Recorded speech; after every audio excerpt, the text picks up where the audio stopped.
Découvrez le guide pratique de la magie naturelle au quotidien, votre compagnon pour apprendre des techniques magiques simples et efficaces afin de vous protéger, vous purifier, vous proposer des outils magiques qui amélioreront votre quotidien. Contactez-nous au numéro WhatsApp et Telegram ci-dessous pour plus d'informations. Hotep. Hotep, cher Kamit, aujourd'hui je vais répondre à vos questions. Donc aujourd'hui c'est une autre séance questions-réponses. Je la fais toujours en vidéo, mais actuellement, pour ceux qui sont proches de moi, vous savez, je suis en Turquie pour quelques jours. Je rentrerai en Russie d'ici la semaine prochaine et j'aurai tout mon matériel, n'est-ce pas, pour faire des vidéos, comme d'habitude. Alors, question-réponse a été mise sur pied pour aider plus ceux qui ne font pas partie de l'école, ceux qui ont des questions. Donc, pour aider les abonnés. C'est pour vous que question-réponse a été mise sur pied, pour pouvoir vous aider dans votre avancement spirituel. Il est clair que ceux qui auront la possibilité pourront me contacter en privé pour leurs préoccupations et nous allons prendre une consultation pour échanger. Voilà, donc je m'en vais comme ça, donc commencer à répondre à vos questions. Première question. Pourquoi certains initiés africains dans les villages ont-ils les mêmes problèmes que les non-initiés? Il faudra noter que l'initiation en Afrique n'est plus vraiment comme l'initiation était dans le passé. De nos jours, certains pensent que l'initiation, ça consiste à mettre du kaolin ou de la poudre blanche sur le visage, manger des écorces, ou alors parfois marcher à poil en forêt. Non, c'est pas ça l'initiation. Ça n'a rien à voir. L'initiation, c'est toute une vie. L'initiation, c'est un mode de vie. C'est comme vous allez voir des personnes, elles vont vous dire qu'elles sont initiées, mais au niveau de la mentalité, au niveau de la façon de vivre, vous ne voyez pas de différence. Il est clair. Si vous passez le temps à penser comme des non-initiés, manger comme des non-initiés, vous vêtir, faire des activités exactement comme le non-initié, il est clair que votre vie sera comme celle d'un non-initié. Vous aurez les mêmes problèmes. C'est pourquoi ceux qui font partie de l'école, par exemple, ou d'une autre école assez sérieuse, comprendront que l'initié n'a pas le droit de manger n'importe quoi. Parce que tout ce que vous allez manger va influencer votre vibration et votre vibration va influencer ce que vous allez avoir comme expérience dans votre vie. C'est pourquoi vous allez donc voir certaines personnes soi-disant initiées, elles ont toujours de façon illimitée des attaques la nuit, des cauchemars, repas de nuit, couches de nuit, pas de travail, pas de relation de couple, pas d'enfant, rien. Parce que justement, ces personnes-là, elles n'appliquent pas les lois spirituelles. Et comme je l'ai dit, les lois spirituelles, ce n'est pas mettre de charbon sur la face ou des huiles compliquées. Non. La spiritualité réellement vous permet de transformer votre vie.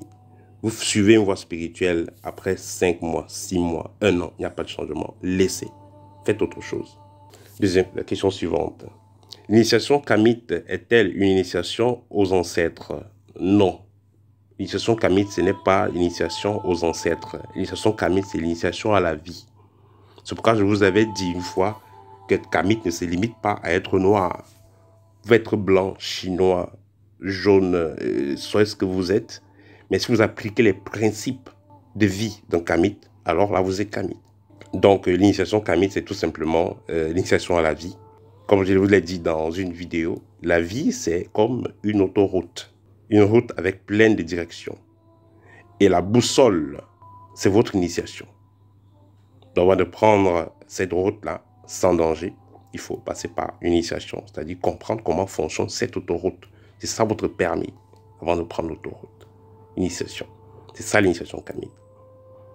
Il est clair que l'initiation aux ancêtres, contact avec les ancêtres, ça fait partie du cheminement du kamite. Parce que les ancêtres sont en nous et nous sommes liés aux ancêtres. Rêver d'une personne voulant vous piquer une seringue. Là, ça veut dire qu'on veut vous transmettre une maladie mystique. Et je vous rappelle aussi que le VIH aussi peut se transmettre de façon mystique. Donc, si vous rêvez, on veut vous piquer une seringue, le lendemain, purifiez-vous correctement. Vous pouvez prendre une pincée de sel, vous mettez un peu de votre urine là, et vous frottez l'endroit où on voulait vous piquer. Parce que si vous avez vu comment on voulait vous piquer dans le rêve, ça ne veut pas dire qu'on ne vous a pas piqué. Peut-être on vous a piqué, vous avez oublié. Donc, si vous avez rêvé qu'on voulait vous piquer, purifiez-vous déjà. Et pensez à remonter votre taux vibratoire la prochaine fois avant de dormir. Rêver de monter à cheval et voir une femme toute nue. Ici, ça renvoie tout simplement au fait que si vous voyez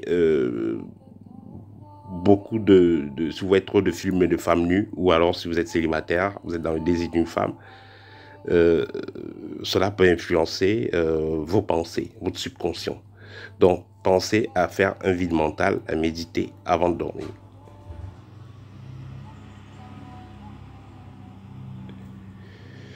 Comment savoir si c'est un mort ou un ancêtre qu'on invoque? Quand vous invoquez un mort, vous ne recevrez pas forcément des bonnes vibrations. Vous pouvez stresser après, ou vous dormez mal, ou vous avez des cauchemars, ou vous êtes même malade ensuite. Tandis que quand c'est l'ancêtre que vous évoquez, vous pouvez avoir des messages, vous avez une guidance, vous vous sentez mieux. Et vous ressentez, vous voyez l'ouverture dans votre vie. Comment se servir de sa prière personnalisée et de son chiffre magique? Tout simplement pour mieux utiliser son chiffre magique et son chiffre magique et sa prière personnalisée, l'idéal sera de suivre une initiation au préalable. Et si ce n'est pas le cas, vous devez tout simplement vous en servir quand vous êtes en bonne vibration, quand vous êtes en harmonie avec vous-même, quand vous n'êtes pas dans une période de lourde énergie.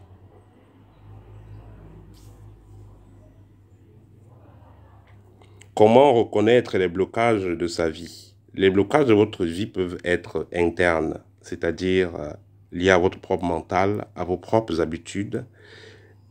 Les blocages peuvent également être liés aux parasites que vous avez dans votre corps, donc toujours internes. Ou alors les blocages peuvent être externes, c'est-à-dire liés à votre environnement, liés aux personnes que vous côtoyez, liés aux activités que vous faites. L'idéal sera de faire une consultation chez un mystique qui vous fera d'abord un scanner spirituel et il pourra savoir donc, réellement quels sont vos blocages et apporter des éléments de réponse, c'est-à-dire des éléments de réparation.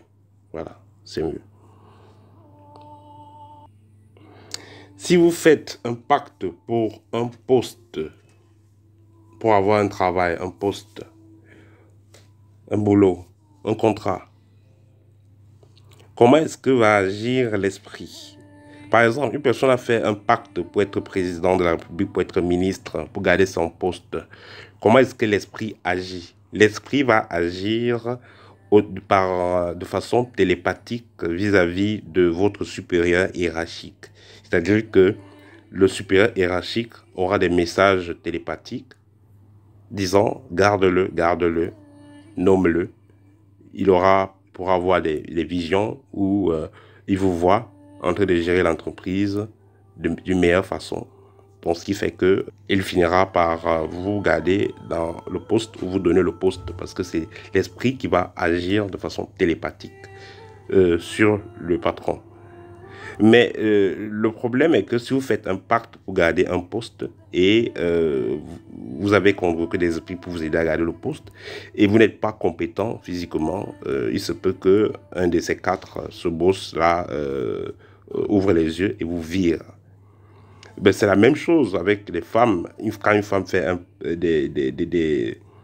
envoûte son homme, il arrive des moments où l'envoûtement perd sa puissance et elle peut se faire virer. Donc, il faut faire très attention à cela. La meilleure magie, comme quelqu'un l'a dit, c'est le travail. Vous travaillez, Et si vous ajoutez de la magie dessus, ça sera juste une cerise sur le gâteau, mais l'idéal, c'est d'abord de travailler. Question suivante, j'ai besoin de votre aide. Vous avez besoin de mon aide, c'est très simple, contactez-moi sur WhatsApp. C'est pourquoi je laisse toujours mon contact. Une personne dit ici, elle a rêvé de se faire laper par un serpent et après, elle a eu des entrées d'argent dans sa vie. Ça veut dire tout simplement que vous avez dans votre famille un totem de serpent. Une personne dit ici, elle a rêvé, elle a vu sa grand-mère morte et sa grand-mère lui demandait de la suivre dans un trou noir. Ben, qu'est-ce que vous avez ici à faire? Vous n'avez pas à la suivre. Parce qu'il y a des cas de mort où on a vu des personnes qui sont mortes, se sentant très mieux de l'autre côté, viennent chercher les petits-enfants ou les enfants et les gens commencent à mourir en désordre. On a vu des couples qui s'aimaient trop. L'homme meurt, après un mois, la femme meurt. C'est des choses qui arrivent, mais il faut noter que chacun vient sur terre pour son temps. Donc, si vous avez quelqu'un qui est mort là et vous voyez la personne, allumez une bougie blanche, allez déposer quelque part, faites une libation à la personne et demandez à la personne de partir en paix. Parce que ce n'est pas votre temps. Rêver que l'un de ses enfants se fait mordre par un serpent albinos. Ça veut dire qu'il y a un ennemi proche, peut-être le père de vos enfants. Bref, il faudra faire une consultation. Peut-être votre grand-parent ou un proche dans votre famille qui veut récupérer votre enfant. Donc, qui veut faire du mal à votre enfant. C'est ça quand vous voyez, donc, quelqu'un se fait mordre par un serpent. Et il faut savoir, est-ce que ça a saigné ou ça n'a pas saigné? Parce que dans certains cas, ça peut signifier que votre enfant est même en danger. Peut-être qu'il est déjà touché dans le plan astral. Peut-être dans les jours qui suivent, il peut tomber gravement malade et peut se retrouver de l'autre côté comme la blague. C'est pourquoi faites attention à cela. L'idéal serait de faire une consultation. Peut-on aider un mort pour qu'il devienne ancêtre? Oui, c'est affirmatif. C'est pourquoi dans nos traditions, quand des gens sont morts de façon brutale, assassinat et autres, on va les enterrer de cette façon parce qu'on va prendre le temps de les nettoyer, de les libérer de ce stress-là, avant d'appeler les autres ancêtres pour qu'on les récupère et on les accompagne chez les ancêtres. Mais cependant, on doit noter qu'il faudra que ceux qui vont rester soient garants pour porter le karma de l'autre. Dans ce cas, ils retournent de l'autre côté, mais ceux qui vont rester seront garants pour porter le karma de l'autre, de celui qui est parti. Parce que, comme je le dis toujours, le pardon n'hésite pas dans nos traditions, c'est la compensation. L'énergie ne va pas se perdre, elle va se transmuter, elle va se partager. Rêver de se faire lécher en rêve, ça va dépendre. Vous pouvez avoir des cas où vous faites lécher parce que, voilà, on est en train de vous absorber, on est en train de voler votre étoile. C'est très délicat, les rêves de se faire lécher. Est-ce bien de mettre sur son autel rituel la photo de son copain blessé brutalement et des parents morts de cancer, AVC et autres? C'est pas du tout une bonne idée. Voilà, vous devez mettre sur l'autel les photos uniquement des ancêtres, ceux qui sont vers le haut, pour qu'ils vous guident. Quand vous êtes très avancé spirituellement, il y a une période où vous pouvez utiliser les photos des morts. Mais là, ce sera pour les orienter, pour les envoyer la force, pour les envoyer la guidance de l'autre côté, pour qu'ils puissent trouver leur chemin. Mais si vous le faites si vous mettez dans votre hôtel de façon permanente les photos de ceux qui sont dans une fréquence basse, vous allez voir le champ magnétique même de la pièce va changer et vous allez vous retrouver en train d'être fatigué de temps en temps, en train de perdre l'énergie, en train d'avoir la poisse et les blocages. Donc, faites très très attention. Voilà, donc faites très très attention à ce que vous allez utiliser comme outil de décoration dans votre hôtel rituel. Voilà, c'était tout pour aujourd'hui en ce qui concerne questions-réponses. N'hésitez pas, si vous avez d'autres questions, ou alors si vous avez posé une question, je n'ai pas répondu. Voilà, n'hésitez pas à réitérer la question. N'hésitez pas également pour une consultation en privé avec moi. Je serai très ravi d'échanger avec vous et de vous assister. Au TEP,